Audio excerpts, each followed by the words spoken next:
What's good? Back again with another reaction. Hey. And in this video, this gonna be a real story of Real, the young OG story. You know what I'm saying? Bro just got out. He did a bid. And we'll go ahead and get into this video. Go ahead and get your ready. You know what I'm saying? Go ahead and watch to the end. Let's get on with this video. Let's check it out.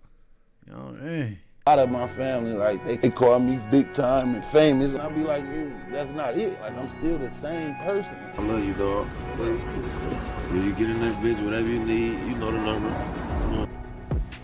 Welcome back to another episode of True Street TV, where we cover everything street related. Hit that like, subscribe, and notification bell, and let's get right into it. Today's story brings us to Flint, Michigan. Located just an hour northwest of Detroit, Flint is a relatively small city with a population around 80,000 people. The city would make national news in 2014 while going through a financial crisis. The city's emergency manager made the decision to stop getting their water from Detroit's water department. Instead, they began sourcing the city's water directly from the Flint River in order to save some money.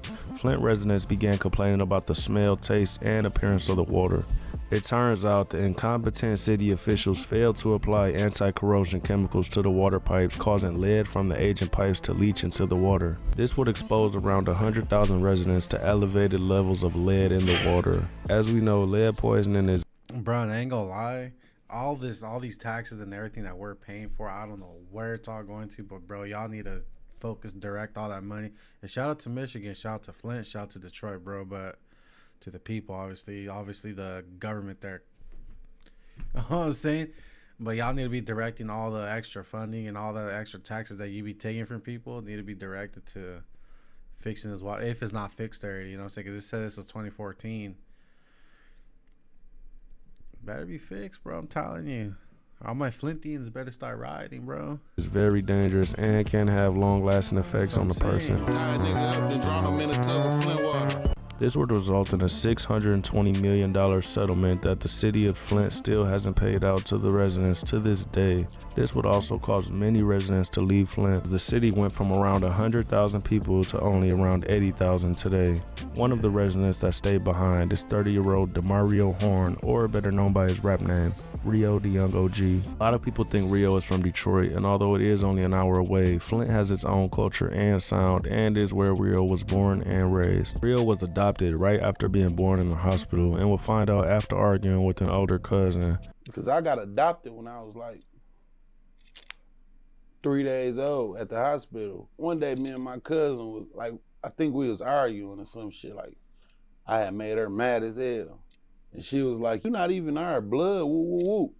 He would later talk to his mom about the argument and would find out a woman he's known his whole life, who he thought was just his mother's friend, was actually his birth mother, and she was using drugs at the time, not able to care for the baby. Rio would talk about how this made him resent his birth mother, as he was the only kid she had that was given up for adoption. Now I'm finna say a bunch of shit I had bottled in. I barely know my whole family, I was adopted in. His blood brother.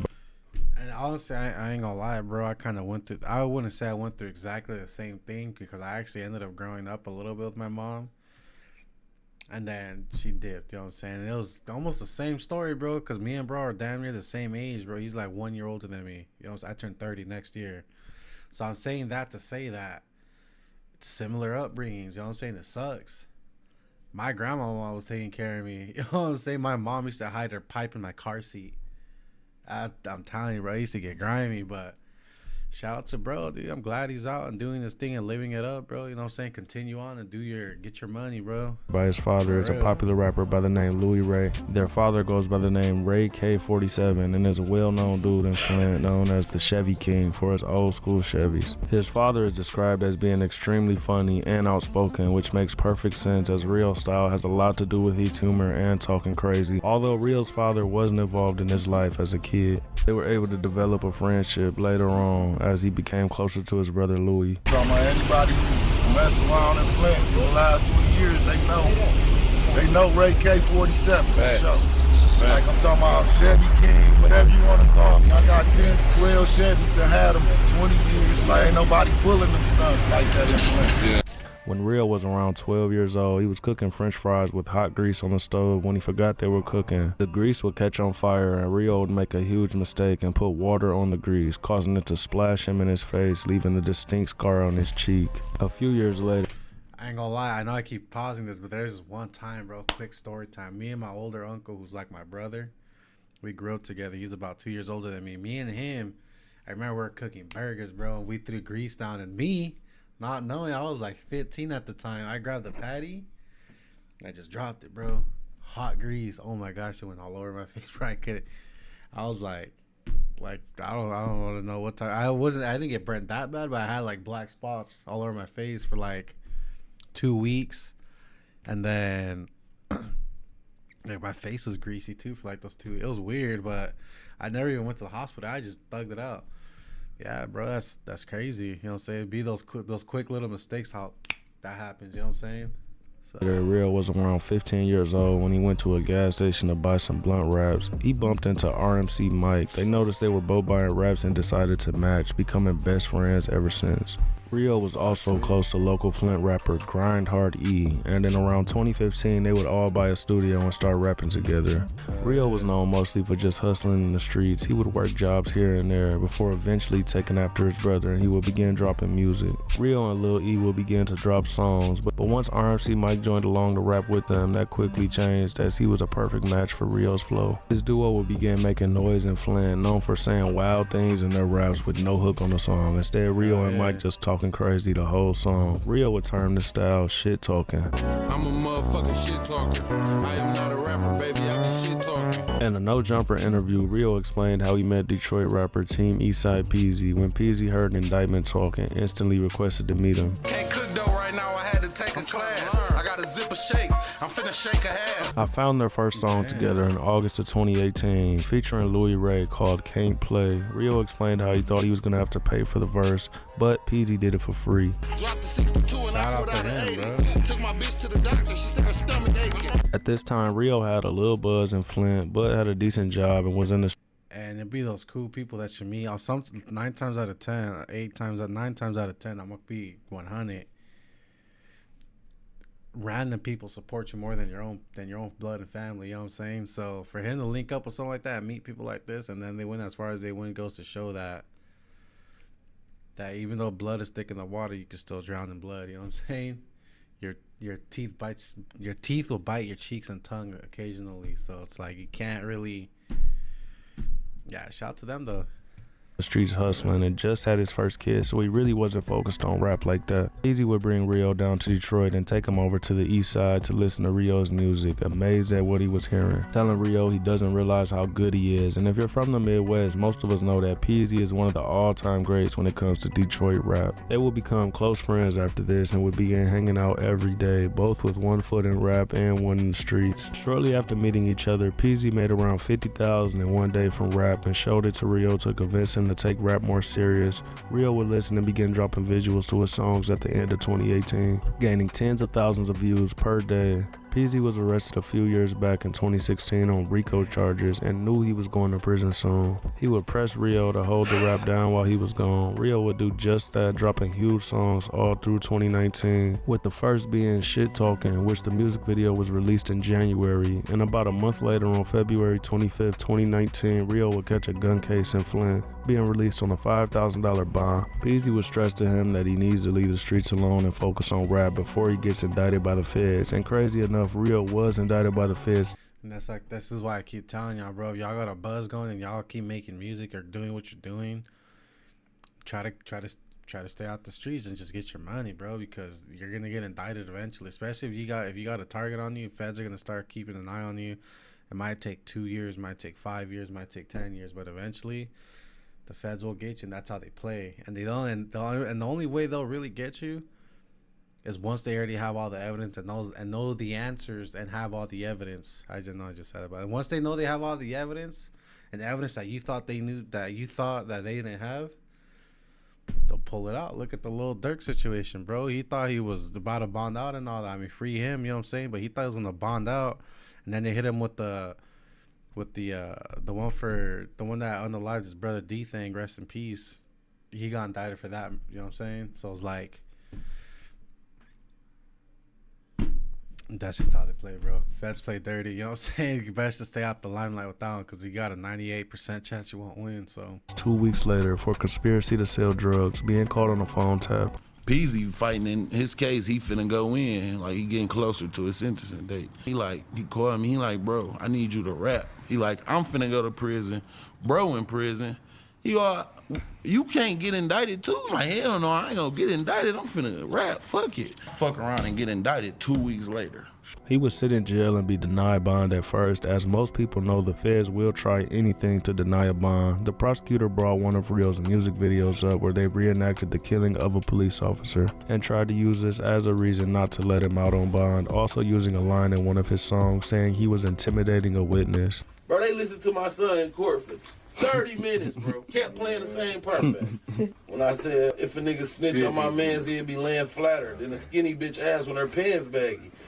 Metaphor on their ass. If my nigga snitch, he'd be laying flatter than a skinny bitch ass when her pants baggy. Real would call home feeling discouraged about rapping because he couldn't get out on bond and would tell the cameraman to take down all of his videos. But the cameraman would tell him that Shit Talking had already gained 60,000 views in just a few weeks. Today the song sits at over 3 million views. 300 grams of dog, I hit it twice, now it's a whole slab. He would eventually be released on bond and an ankle monitor, being confined to his house while awaiting trial. A few weeks after getting out, he would release Testers, a 7-song EP. This being his first project and not having a huge fan base, he wasn't knowing what to expect from this, but he actually received his first rap check, which was around $1,600. This will cause him to drop another EP. that's cool. 1,600 just for rhyming some words. You know what I'm saying? I know it's an art, but just for, you know what I'm saying? Yeah, there's a lot of money that goes into visuals. There's a lot of money that goes into the studio mix, master, producing, engineering. You know what I'm saying? There is a lot of money that goes. So I ain't taking nothing away from that. But being his first time, made 1,600, bro. That's motivation right there. You know what I'm saying? If I made 1,600,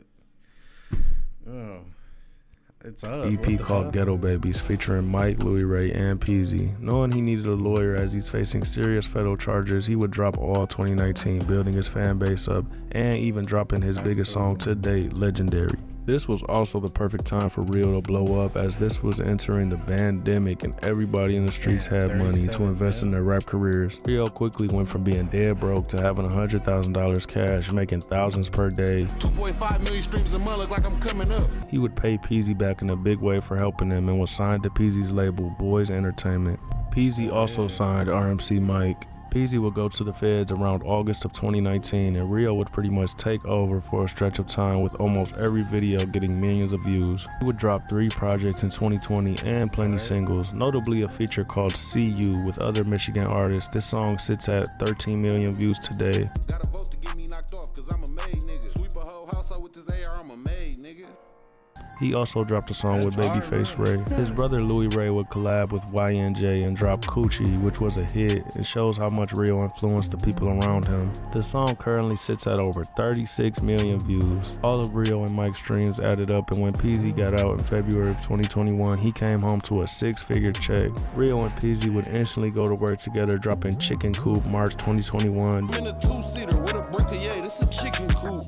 This reunion would be bittersweet because just as Peasy got out, Rio was going in. Rio ended up taking a 5-year plea deal for the conspiracy and would let the world know, releasing Last Day Out, talking about him going away. This is my last day out, I'm finna jump fresh. Pull 100K out, go to the set. He would record hundreds of songs and plenty of videos to drop while he's away to keep his name buzzing. Peasy would release an album called Free Rio and would continue dropping his music along the way, which never seemed to slow down. And although he's been gone over 3 years, he has over 1.5 million monthly Spotify listeners, and just to put that into perspective, Peasy has around 1 million. Rio has been in prison for the last 3 years and only has a couple months left, as he's set to be released at the end of this year. I can't wait to see what he has planned once released. If you enjoy this kind of content, hit the like, subscribe.